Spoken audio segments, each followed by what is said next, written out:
بھارت میں توہم پرستی عروج پر پہنچ گئی۔ رسومات کے نام پر معصوم بچوں کا قتل، معاشرتی زوال کا آغاز۔ بھارتی ریاست جھارکھنڈ میں 12 سالہ بچی کی جان کی قربانی کا دل دہلا دینے والا واقعہ پیش آیا۔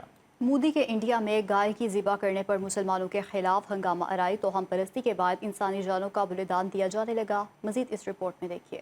مودی کے انڈیا میں توہم پرستی کے نام پر معصوم بچوں کا قتل۔ نیشنل کرائم ریکارڈز بیورو کے 2023 کے اعداد و شمار کے مطابق بھارت میں بچوں کے خلاف 1,77,335 جرائم درج ہوئے، جو 2022 کے مقابلے میں 9.2% اضافہ ہے، جبکہ بچوں کی آبادی کے لحاظ سے جرائم کی شرح 1 لاکھ بچوں پر 39.9% ہے۔ ان جرائم میں تقریباً 45% اغوا برائے ہراسانی کے کیسز ہیں، جبکہ پاسکو ایکٹ کے تحت جنسی جرائم بھی ایک بڑا حصہ ہیں۔ دیہی علاقوں میں یہ جرائم اکثر رپورٹ ہی نہیں ہوتے۔ گزشتہ ماہ کی 24-25 تاریخ کو یہ دل دہلا دینے والا واقعہ نوراتری رمنومی کے دوران جھارکھنڈ کے ہزاری باغ ضلع کے گاؤں کسومبا میں پیش آیا، جہاں ایک 12-13 سالہ لڑکی کو اس کے بھائی کی ذہنی بیماری ٹھیک کرنے کی خاطر قربانی کے طور پر گلا گھونٹ کر قتل کر دیا گیا۔ لڑکی رمنومی کی منگلا شبھا یاترا جلوس کے دوران گم ہو گئی تھی۔ قتل کے بعد لڑکی کو ایک گڑھے میں دفن کر دیا گیا۔ پولیس نے لڑکی کی ماں، ایک خود ساختہ تانترک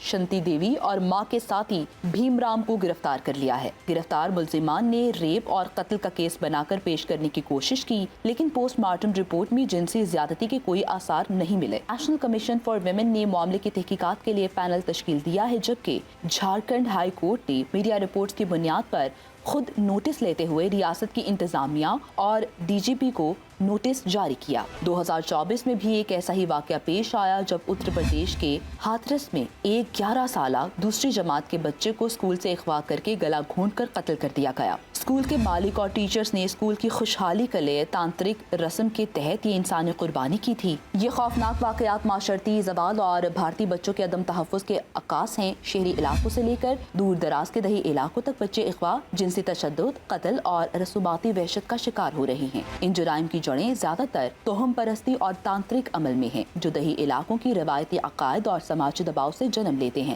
انسانی حقوق کی تنظیموں ہیومن رائٹس واچ اور فریڈم ہاؤس کی رپورٹس میں بھارت میں شہری آزادیوں میں کمی، ہندو قوم پرست گروہوں سے منسلک نفرت امیز تقریروں کے واقعات اور قانون نافذ کرنے والے اداروں کی منتخب کارروائی کا ذکر کیا گیا ہے۔ یہ واقعات نہ صرف انفرادی جرائم ہیں، بلکہ معاشرتی اور ثقافتی زوال کی گہری علامت بھی ہیں، جن پر فوری اور مؤثر اقدامات کی ضرورت ہے۔